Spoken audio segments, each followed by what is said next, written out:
मध्य प्रदेश विधानसभा चुनाव को लेकर नामांकन प्रक्रिया जारी है। शुक्रवार को मंडला जिले की बिछिया विधानसभा से गोंडवाना गणतंत्र पार्टी के प्रत्याशी इंजीनियर कमलेश टेकाम ने नामांकन जमा किया।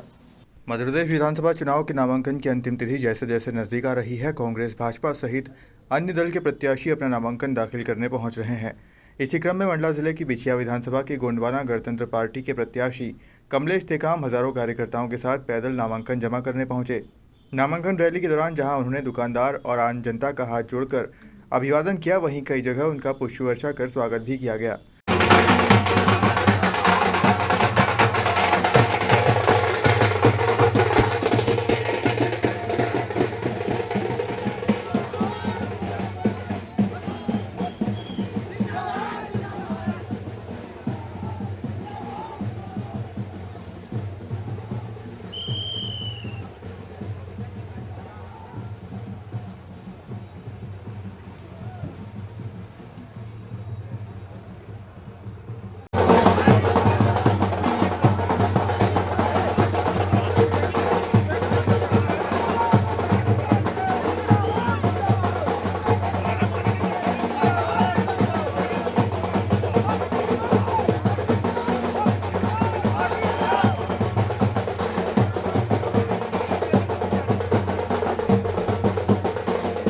वहीं खबर उत्तर प्रदेश छत्तीसगढ़ के मंडला सहयोगी सलीम खान ने बिछिया गोंडवाना गणतंत्र पार्टी प्रत्याशी कमलेश टेकाम से खास चर्चा की, जिसमें उन्होंने जीतने पर ग्रामीण क्षेत्रों की मूलभूत समस्याओं का निराकरण और पलायन को रोकना उनकी पहली प्राथमिकता होगी बताया।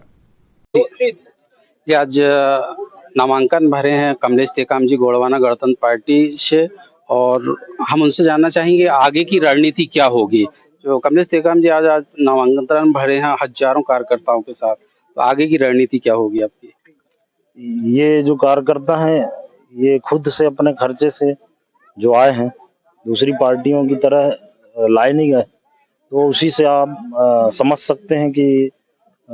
रुझान भी है। और आगे की रणनीति की बात है तो हमने पहले ही चुनाव मैदान में आने से पहले वो बनाया हुआ है। इस क्षेत्र की बहुत गंभीर समस्याएं हैं, तो उसको पूरा करेंगे, और जैसा भी जनता का आशीर्वाद मिलता है तो उसके बाद से ही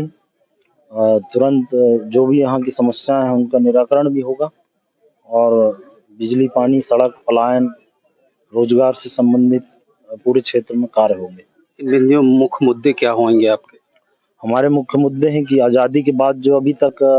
पूरे बिछिया विधानसभा में सैकड़ों गांव के लोग अंधेरे में रह रहे हैं, तो ये उनको अधिकार दिलाना, कि वाकई एक अधिकार की बात है कि इतने सारे गांव के लोग 77 साल बाद भी अंधेरे में रह रहे हैं और चलने के लिए रोड नहीं है, वो भी सैकड़ों गांव से ऊपर। इस टाइप की स्थिति है, और स्वास्थ्य और शिक्षा की जो हालत दिनों दिन बदतर हो रही है, तो उसमें सुधार करना, और जो हजारों लोग इस क्षेत्र से पलायन कर रहे हैं बाहर की ओर, उनको किसी तरह रोकना है, और उनकी कृषि व्यवस्था और यहाँ उत्पादन को बढ़ाना और उनकी आर्थिक संपन्नता के लिए काम कराना। यहाँ से जो पलायन करते हैं उनमें अधिकांश छोटे छोटे बच्चे भी हैं, जो 18 साल भी नहीं होते, 16-17 साल की बच्चियों से जो बहुत ज़्यादा पुलिस के द्वारा दस्तयाब करके लाया जाता है बाहर से, उसमें कुछ काम करेंगे आप? हाँ, उसमें वही तो मैंने बताया कि अगर पलायन रोकना है तो उनको यहाँ पे ऐसी सुविधा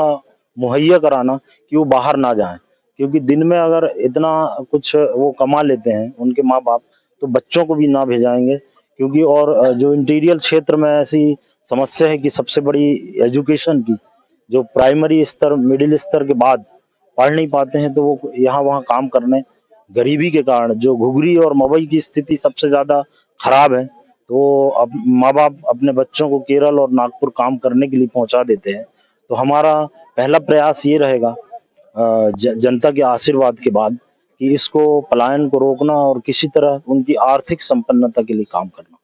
ये आज देखा जा रहा है कि कांग्रेस और भाजपा भी आजकल पीला गमछा डालने लगा, क्या कारण है? ये आप देख ही रहे हैं। अब मैं मीडिया के माध्यम से भी बताना चाहता हूं, और कांग्रेस भाजपा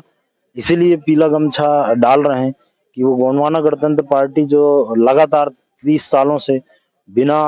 आर्थिक संपन्नता के जिस तरीके से जोश के साथ काम कर रही है, तो कहीं ना कहीं उनको डर है पूरे प्रदेश में कि इसलिए भ्रमित करने के लिए वो पीला गमछा डालकर, चाहे वह केंद्रीय नेतृत्व हो भाजपा कांग्रेस का, चाहे स्टेट लेवल का हो, मुख्यमंत्री प्रधानमंत्री से लेके सब भ्रमित आदिवासियों को कर रहे हैं, क्योंकि हर चुनाव के टाइम पे वोट बैंक के कारण वो आदिवासियों को लुभाने का प्रयास करते हैं। ठीक है, जी थे हमारे साथ कमलेश टेकाम जी, तो विषय विधानसभा से प्रत्याशी हैं गोंडवाना गणतंत्र पार्टी के।